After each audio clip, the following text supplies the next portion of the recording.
Всем привет, я Марина и с вами Школа Сакрамел. Почему кутикула начинает махриться буквально через пару дней после выполнения маникюра? Давайте разбираться в этом видео. Поехали! Вы только посмотрите на эту кутикулу.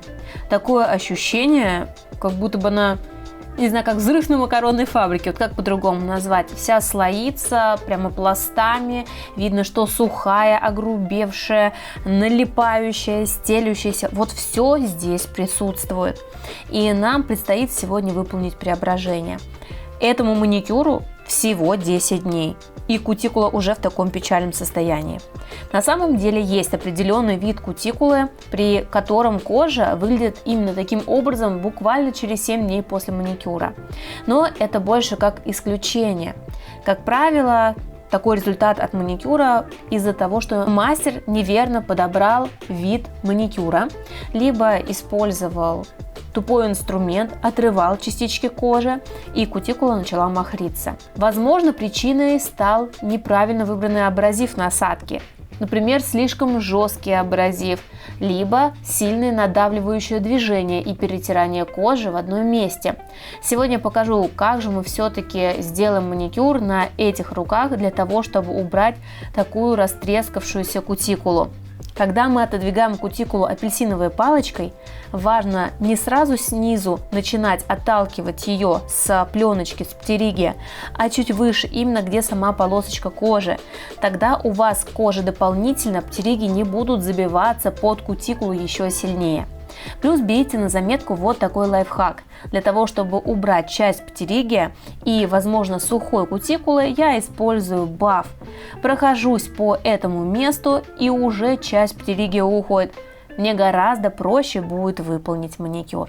Поскольку кутикула сухая, растрескавшаяся, я бы рекомендовала выполнить чисто аппаратный маникюр без применения режущего инструмента. Кстати, модель поделилась, что до этого ей выполняли комби-маникюр, при этом кутикулу срезали кусачками. Мне почему-то кажется, что тут срез был выполнен неравномерно, скорее всего, небольшими кусочками, фрагментами. Мастер отдирал кутикулу, и получился такой эффект. Но плюс нужно также учитывать и род деятельности моей модели.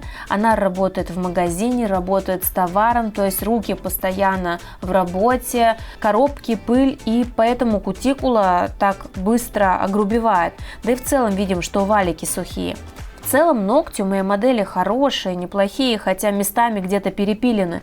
То есть вижу, что предыдущее снятие выполнялось слишком глубоко, до натурального ногтя.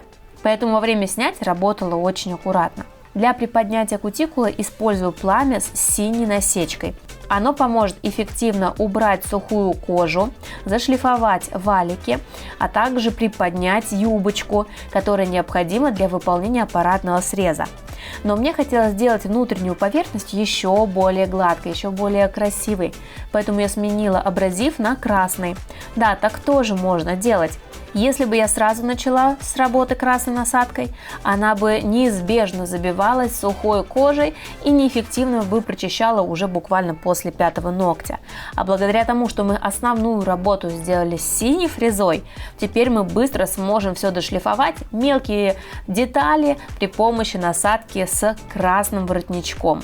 И теперь приступаем к аппаратному срезу. Слегка бью по валикам, чтобы разбить сухую кожу, и шлифую. Насадку выбрала также с синей насечкой, для того, чтобы именно сделать срез. В целом на маникюр потребовалось немало времени. То есть это не такой скоростной маникюр, который мы можем сделать на обычных руках буквально за 15-20 минут. Тут все-таки придется поработать более тщательно. И постепенно начинаем этой насадкой удалять кутикулу. На указательном не так много кутикулы, поэтому она больше шлифовывается. В том числе шлифую кожу на боковых валиках, и уже видим классный результат. Вот смотрите, без какого-либо режущего инструмента, только чисто аппарат и фрезы, и уже красиво, да? Согласитесь со мной? Но поскольку опять-таки хочется более гладкого результата, я беру насадку с красной теперь насечкой и шлифую мелкие детали. Тут важный момент. Если все шлифовать исключительно синей, то можно уже кожу истончить, перешлифовать. Поэтому я сделала в меру синий, а окончательную шлифовку красной насадкой. Посмотрите уже какой результат. Если посмотреть на макрокадрах, то можно увидеть прям едва заметные капилляры в зоне кутикулы. О чем это говорит? Что мы сделали все правильно, не поранили, не травмировали кожу. Нравятся мои ролики? Хотите знать больше о маникюре? Приглашаю присоединиться и получить доступ к базе знаний школы Сакрамел. Более 20 видеокурсов по цене одного с получением сертификата. Они доступны по всему миру. Подробнее читай в описании. Теперь приступаем к покрытию. Наношу базу тонким слоем гелевой кисточкой и отправляем в лампу на просушку. Для укрепления использую не просто базу, а ликвид гель, который имеет такую среднюю пластичность и отлично подойдет для данных ногтей.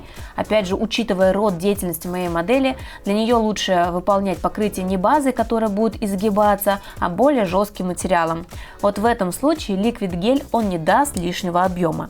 Кстати, хочу обратить внимание, что форму ногтям я еще не придавала, поэтому где-то неровно свободный край. Мы это сделаем уже после укрепления. На самом деле такими ликвид-гелями или жидкими полигелями очень удобно работать, потому что они имеют более жидкую консистенцию, в отличие от стандартных моделирующих гелей, и раскладывать их будет гораздо проще. А для короткой длины они имеют оптимальную жесткость. Выполнили укрепление и теперь можем приступать к опилу. Меняем форму на овал. Во-первых, она будет выглядеть красивее на данных руках, а также будет удобнее в эксплуатации. Напишите в комментариях, как считаете, правильно ли мы подобрали форму или все-таки лучше было оставить мягкий квадрат. Смотрим, чтобы форма была симметричной. Убираем пыль от опила и приступаем к дизайну. У нас он будет совсем минималистичный, но очень будет красиво выглядеть на данных ручках. Использую блестящий гель-лак, наношу его на свободный край и затем кисточкой для омбре просто растягиваю.